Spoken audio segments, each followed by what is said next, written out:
नमस्कार दोस्तों, 27 जनवरी 2026 से कर्क राशि वालों के लिए बहुत कुछ बदलने वाला है। यहाँ आपकी राशि में राहु अपनी डिग्री को बदल रहा है, यानी कि चेंज कर रहा है। तो जीवन में बहुत कुछ चेंज भी होगा और आपको बहुत कुछ प्राप्त होने की जो है संभावना बन रही है। राहु आपके जीवन में क्या क्या बदलाव के संकेत दे रहा है, नौकरी, व्यापार, वैवाहिक जीवन या लव लाइफ में क्या चेंजिंग की जो है संकेत राहु दे रहा है। राहु आपके जीवन में किस किस नक्षत्रों को, किस किस घर को देख रहा है और आपके लिए क्या क्या शुभ यह समय रहने वाला है। आइए दोस्तों, एक एक करके कर्क यानी कि कैंसर राशि वालों के बारे में जानते हैं और राहु इस समय बलवान होने से आपके जीवन में क्या बदलाव दे रहा है और उन पर हम चर्चा करेंगे और आपको विस्तार से बताने की कोशिश करेंगे। देखिए, अगर आपकी राशि कर्क है यानी कि कैंसर है तो कुछ देर हमारे साथ बने रहिएगा। और हाँ, मैं दावे के साथ कह सकता हूं कि यह वीडियो आपके लिए उपयोगी रहेगी और आप अपने बारे में बहुत कुछ जान सकते हैं और जीवन में इन चीज़ों को, इन रेमेडियो को करने से आपको लाभ के संकेत मिलेंगे और आप अपने जीवन को बदल सकते हैं। क्या कुछ अगर कोई परेशानी है तो उन सब परेशानियों से भी आप निकल सकते हैं। तो एक एक करके समझते हैं और जानते हैं कि राहु इस समय बलवान होने से आपके लिए क्या लाभ के संकेत दे रहा है।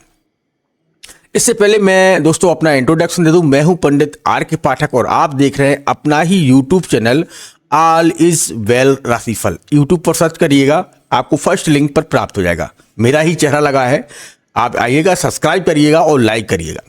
चलिए अब शुरुआत करते हैं कर्क यानी कि कैंसर राशि वालों की। राहु कहाँ बैठा है?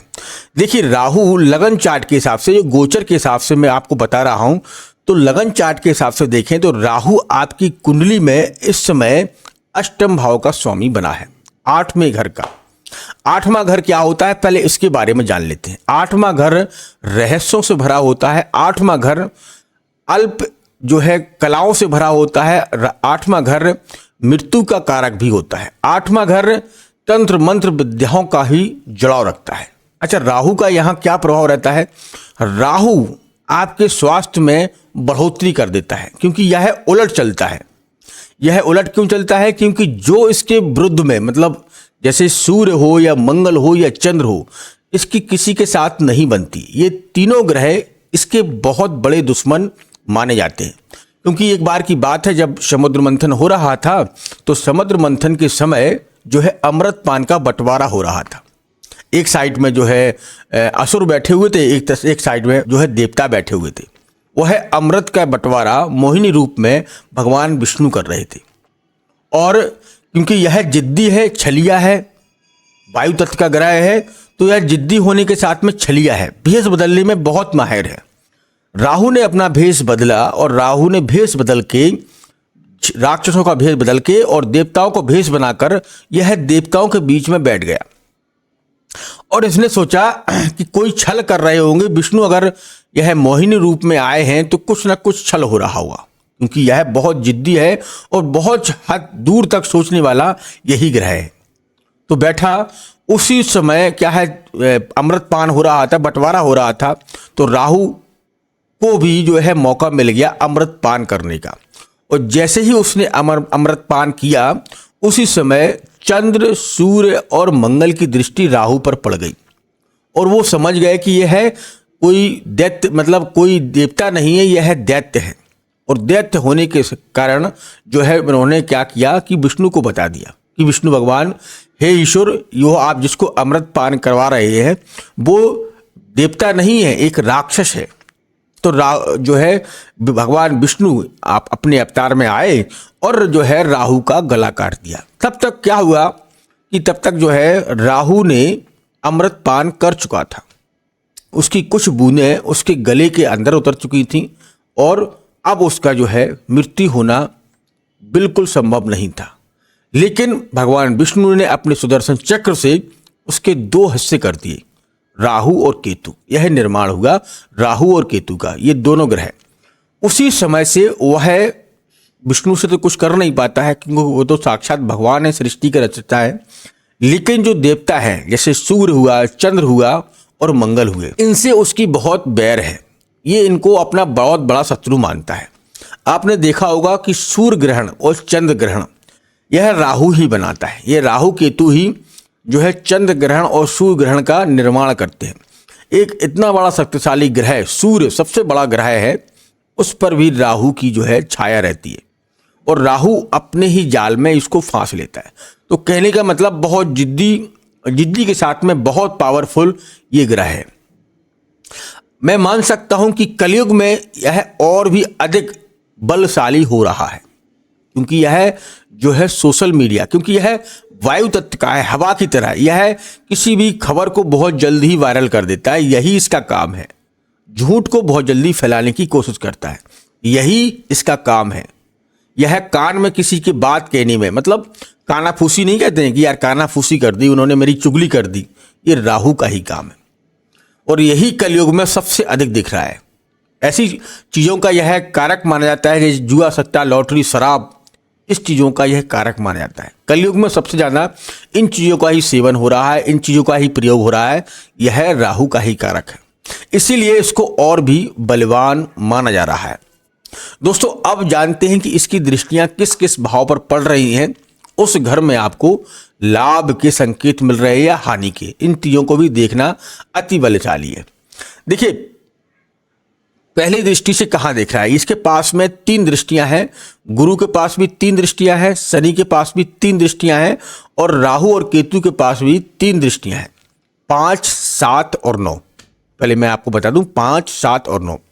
तो पहली दृष्टि से कहाँ देख रहा है, तो 1, 2, 3, 4 और 5 यहां से बैठकर और 12वें भाव को देख रहा है, अष्टम भाव से 12वें भाव को।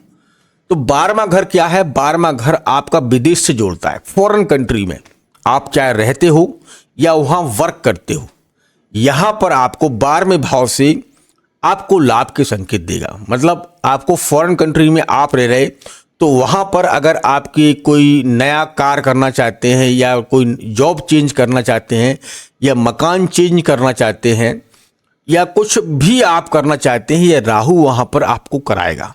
या जो है इंडिया से आप किसी भी कंट्री में जाना चाहते हैं अपनी कंट्री से, तो यहाँ लाभ ही देगा आपको। ठीक है, यहाँ पर स्वास्थ्य भी देखा जाता है, यहाँ से जेल को भी देखा जाता है। कोई केस चल रहा हो तो यहाँ पर उनमें उन्नति के संकेत दे रहा है, क्योंकि यह तो उल्टा चलता है ना, सूर्य ऐसे चलेंगे तो ये इधर को चलेगा, इसका यही काम है। सूर्य के साथ में बिल्कुल तनक भी नहीं बनती है। तो कहने का मतलब इस घर से आपको लाभ ही लाभ दे रहा है राहु।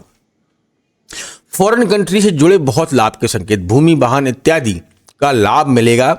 व्यापार, लव लाइफ में भी चेंजिंग आएगा और लव लाइफ में भी लाभ के संकेत मिल रहे हैं। कोई पार्टनर काफ़ी समय से आपसे दूर था, वो नज़दीक आएगा और आपकी शादी जैसी समस्याएं चल रही थी, नहीं हो पा रही थी, उसमें लाभ दिया जाएगा। ये राहु का ही है, जिन चीज़ों को दूर था उनको पास लाएगा और जो पास है उनको दूर कर देगा। ये काम करता है, ये कानाफूसी करता है। ठीक है, तो इसमें लाभ दे जाएगा। अब देखते हैं कि कर्क राशि वाले, इनकी दूसरी दृष्टि कहाँ पड़ रही है, तो 5, 6 और 7 दूसरी दृष्टि पड़ रही है, यह सेकंड हाउस। यहाँ कुटुंब भी देखा जाता है, यहाँ पर वाणी भी देखी जाती है और यहाँ से धन का भाव भी देखा जाता है। इस घर से ये 3 चीज़ें निकल कर आती हैं। तो यहाँ पर केतु बैठा है तो ये पूरा पावरफुल हो गया। अच्छा, ये देखिएगा कर्क राशि वालों के जीवन में इस समय जितना भी धन कमा रहे होंगे उससे अधिक खर्च हो रहा होगा। इस बात को आप नोट कर लीजिएगा। पैसा बहुत कमा रहे हैं लेकिन पैसा रुक नहीं रहा है, या पैसे की तंगी चल रही होगी बराबर, पैसा आता है जाता है, पैसा रुक नहीं रहा होगा, क्योंकि यहाँ पर जो है कहीं ना कहीं केतु और राहु एक हो रहा है। और घर किसका है, यहाँ पर 5th लिखा है, इनकी सूर्य से इनके कनेक्शन बन रहे हैं। तो सूर्य के कनेक्शन बनने से खर्च को अधिक करवा रहा है, क्योंकि यहाँ इसका ग्रह जो है बैठा हुआ है वो सूर्य बैठा है, सूर्य का 5वां घर है, तो उनसे उनका भेदभाव है, तो उस घर में उल्टा करने लगेगा। कहने का मतलब यह धन भाव का घर है, उसमें आपको धन आएगा, उससे अधिक खर्च करवा देगा। आपके कुटुंब परिवार में कोई ऐसे व्यक्ति से आपका वार्तालाप करवा जाएगा और आपकी वाणी को, ये घर वाणी का भी है, क्योंकि आपकी जो वाणी होती है वो इस घर से आप किस हिसाब से, तो वाणी को भी कहीं ना कहीं अवरुद्ध कर देगा। वाणी में भी बहुत क्रूरता, मतलब लड़ाई झगड़े, आप हरदम जो है गुस्सा जैसा आपका स्वभाव रहेगा, ये यहाँ पर आपको राहु ही करके देखा। आप मुझे बताइएगा ये चीज़ें आपके साथ में हो रही हैं। 27 जनवरी से और भी इनके जो है बल प्राप्त हो जाएंगे। तो कहने का मतलब है मैं आपको लाभ नहीं, दोनों चीज़ें जो आपके साथ में हो रही हैं निश्चित तौर से उन पर भी मैं चर्चा करता हूं और मैं बताता हूं। तो ये चीज़ मानकर चलिए, ये चीज़ों में आपको बढ़ोतरी होगी, मतलब वाणी कठोर होगी और आपको धन अधिक खर्च हो रहा होगा, धन नहीं रुक रहा है। तो इसके लिए क्या करना है, इस घर में जो बैठा है उसकी जो है पूजा करना है। कौन है, यहाँ पर देखा जाए तो 5th लिखा है, तो सूर्य का कनेक्शन बन रहा है। तो निश्चित तौर से आदित्य हृदय स्तोत्र का पाठ करें, सूर्य का यंत्र घर में लगाइएगा सुबह उठते समय, और आप सूर्य के जो है चरणों को, सूर्य को स्पर्श करिएगा, सूर्य को नमस्कार करिएगा, सूर्य को जल दीजिएगा, आदित्य हृदय स्तोत्र का पाठ करिएगा, लाभ मिलेगा। यहाँ पर लाभ के संकेत सूर्य को बलवान करना है, क्योंकि आपकी राशि का स्वामी भी चंद्र है और सूर्य की मदद करेगा। अगर सूर्य आपका बलवान होता है तो यहाँ पर धन के स्रोत भी बनेंगे, धन आएगा भी और वाणी में भी मधुरता आएगी। तो कहने का मतलब यहाँ पर सूर्य का आपके लिए उपाय करना बेहद ही आवश्यक होगा, मैंने आपको बताया है। लेकिन अगर आपने कोई रत्न नहीं पहना है तो सूर्य का भी देख लीजिएगा, माणिक पहन सकते हैं आप। तो अगर आपकी कुंडली में सूर्य कमजोर है तो देखिएगा, उसके लिए आप माणिक धारण कर सकते हैं। अब देखते हैं इसकी जो है 7वीं दृष्टि। 7वीं दृष्टि है 7, 8 और 9। ये जबरदस्त तरीके से आपके सुख भाव में बढ़ोतरी करवाएगा। कैसा सुख भाव में, आपके परिवार के लिए आप कोई नया मकान, वाहन या पत्नी के लिए कोई सोने चांदी की चीज़ें या उसे कुछ गिफ्ट के रूप में, माँ बाप के लिए गिफ्ट के रूप में ये चीज़ें करवाएगा। यहाँ पर और भी खर्च करवाएगा, इस चीज़ों में बढ़ोतरी। माँ बाप के सुख में, इंडिया में है तो आप इंडिया से बाहर हैं तो इंडिया आपका आना हो रहा होगा, कहीं ना कहीं माँ बाप से आपके जुड़ाव हो रहे होंगे। इस समय पैसे अधिक कमा रहे होंगे। सोशल मीडिया एंटरटेनमेंट जो है लाभ के संकेत बहुत दे रहा है, शेयर मार्केट से लाभ के संकेत दे रहा है, या सॉफ्टवेयर इंजीनियर जो ITI जो लोग हैं उनमें भी अच्छे लाभ के संकेत देगा। इनकी सुख भाव में आपको वृद्धि करवा रहा है। तो कुल मिलाकर यहाँ पर देखा जाए तो आप फॉरेन कंट्री से अधिक जुड़े हैं, या आप अपने निज निवास से कहीं दूर रह रहे हैं इंडिया में ही, तो आपको लाभ के संकेत दे रहा है।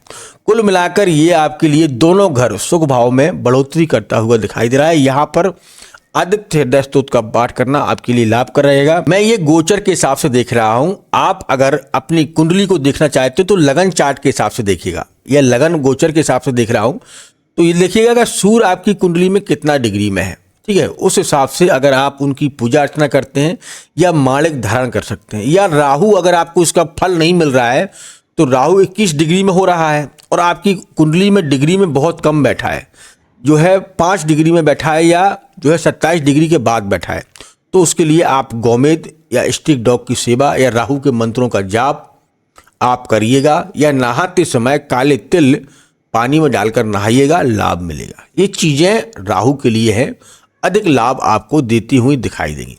तो इन चीज़ों पर आप काम करिएगा, निश्चित तौर से लाभ मिलेगा और आपकी बढ़ोतरी होगी, पैसे आने के स्रोत बनेंगे। आपके जो भी कमेंट हैं मुझे कमेंट बॉक्स में लिखिएगा। अगर आप कोई भी बड़ा प्रश्न है तो आप मुझे डायरेक्ट व्हाट्सअप मैसेज पर लिखिएगा, लेकिन कॉल मत करिएगा, ठीक है। ये व्हाट्सअप नंबर आपको नीचे दिख रहा है।